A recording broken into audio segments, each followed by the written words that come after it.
For now, our next speaker. Okay, thank you very much to invite me, Claes and Sudi, and I'm very proud to be on the Gulfstream Memorial Lecture. I thought it was very tough to speak about accommodation because it's something that we still doesn't very well understand. And why we speak about accommodation? Because when you lose accommodation, you know that's very important.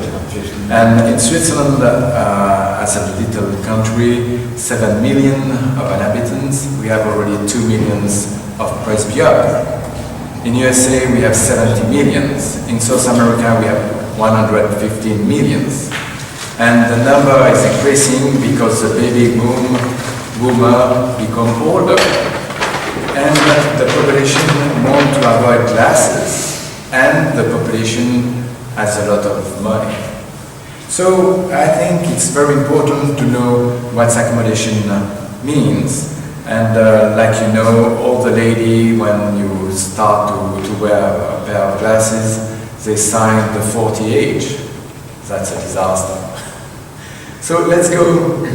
I just take the Wikipedia definition, and when you read that, it's a process by which the vertebrate, and I was amazing that vertebrate, so a lot of animals like human have an accommodation. Birds, lizards, and a lot of different eyes have the accommodation. And it's to maintain the clear image focus on an object as it is distance vary. It's also funny that if you look at the story of the accommodation, it started only on the 16th century with Kepler, who gave a good anatomy and say that it's not anymore the lens who catch the image, but the retina. That was the first step. And Descartes do a very good anatomy system, and Dundas also, it's a German physician who do that. And in 1855, Helmholtz do a very big book, and he write on the accommodation only 30 pages. But that was the main progress. And from 1858 till now, the theory was quite good. Only Channing say that, Helmholtz say that the accommodation is the lens come further in the front, and the muscle becomes strains. That's the three things. Channing says that it's impossible if the lens come further on the iris. It needs to be 10 millimeters, and he was against this theory. And only in 2006, Chacha comes and refute the Helmholtz theory, and he was wrong. And laser showed that in a physiology system. But what is interesting is that Chacha pushed the booming of knowing the accommodation, because he refuted the Helmholtz theory.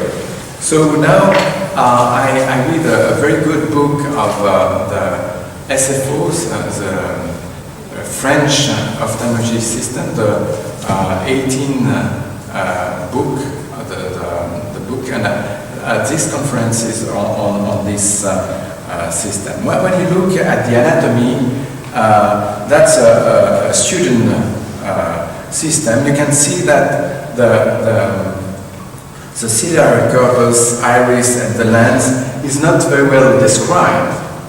Here it's a little better, and it's a Swiss ophthalmologist who do this design.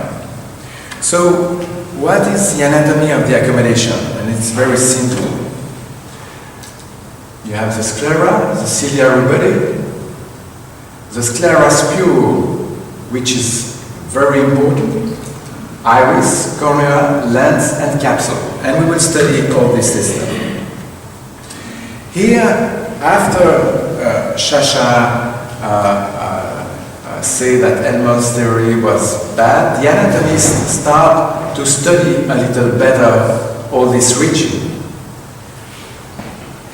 And you can see that's a very well anatomy's cup. And here, when you see all this ciliary process, and you can imagine the zonal, the different type of zonal where it's attached on the capsule and on the lens and the ciliary body, so you can understand a little better how it's work. When we speak about the reflex of the accommodation, you have the parasympathetic who give the accommodation and the convergence and the contraction of the pupilla. What is the function of accommodation? It's the eye adjusts the optical power at the viewing distance for a clear region. It must increase the power when it passes from far view to near view. And in this theory, you see a gaze. It's carried out by the change of curvature of the two faces of the lens, which is wrong, because you have really one face in the front and not the rear. So that's one theory. The lens is changing the face, but not the posterior one. That's the Glaser accommodation physiology. You can see that when the muscle is relaxed, the lens is this curvature, and then when you see the curvature is changing, and this is changing and go in the front, and the muscle strain, and the zonal strain also. And we have done a tremendous better understanding of the accommodation with the OCT, and you can see here how it's work for far and for near. And I will show you something more better. That's in the upper side. It's a young guy from 10 years. You can see how the lens come up inside the anterior chamber, the iris bone, and here you see an old guy like me, 55 years old, and you can see the decreasing of the lens which coming up inside the anterior chamber. And that's a real big difference. So to understand a little more the deformation of the lens when you have an accommodation, you can see the blue one is the far view and the red one is the near view. You can see also when it's non-accommodated, it's 10 millimeters. The posterior face is 6 millimeters.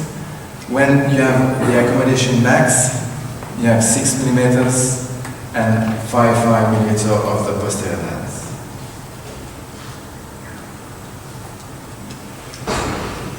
We think that the ciliary muscle, you have two different ciliary muscles.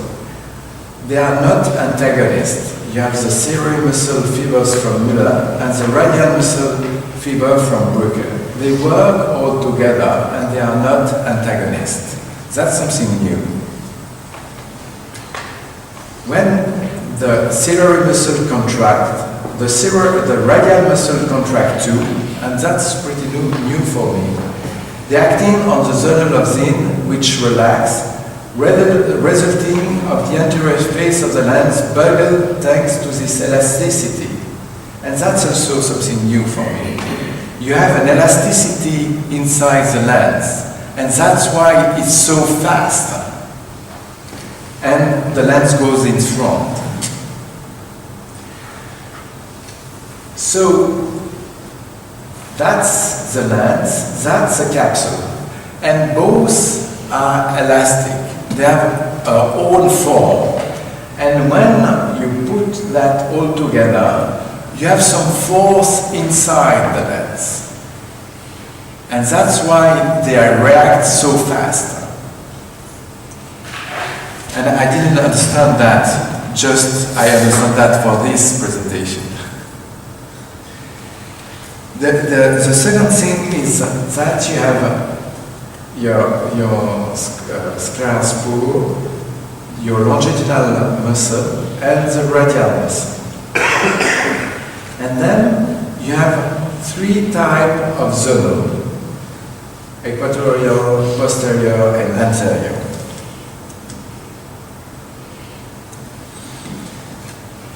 And this spur is where the longitudinal is. And here it's not, is when it's contract, is the attachment is here. So you have different type of zonula, and that's why the lens coming in the front. So let's go to the dynamic. When you see for far, you have the under tension, you have the zonula, which is tense. Everything which is in red is tense, and everything which is in blue is not tense. So the muscle is doesn't do anything. And here in the lens, you have some tension, and the capsule is tense. Now, when you look for near, everything which is in red is tense, so the muscle is tense. The lens inside is tense. The capsule is relaxed, not here, and the rest of the lens is not tense. And the zonula is not tense. So that's a very good understanding of the accommodation. And it's a lot of things which work all together. And with this schematic system, we can understand quite better how works the accommodation.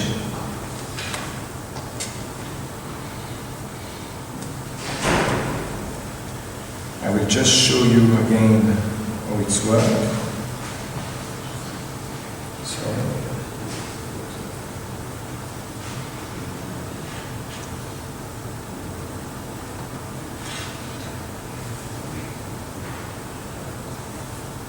So, vision for far,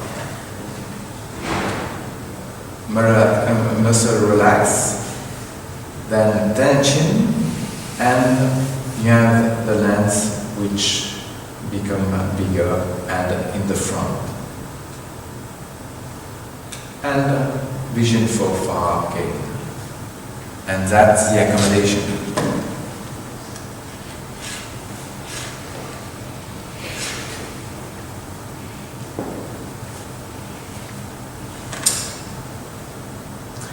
What's happened when we become older? Ta-da! So the vision for far, the lens become harder, and the tension inside the lens doesn't exist anymore. And so for far, you have always the same focus. And for near, it doesn't work anymore as well as here. So you lose the elasticity of the lens little by little. Ta-da! And I with this very good book from the French Society, I think they have done a tremendous work to understand how the accommodation works, because just 2 or 3 years before, I really didn't understand how accommodations works really. And I'm very thankful from Professor Rona to have done this work. I'm sorry. So when you lose your punctum proximum, you become presbyopia, and everybody knows this problem and this curve. And I just want to introduce the next speaker about spherical aberration, the death of focus, because it's one of solution for the future, and Patty will speak about that. And if you don't understand what Patty says,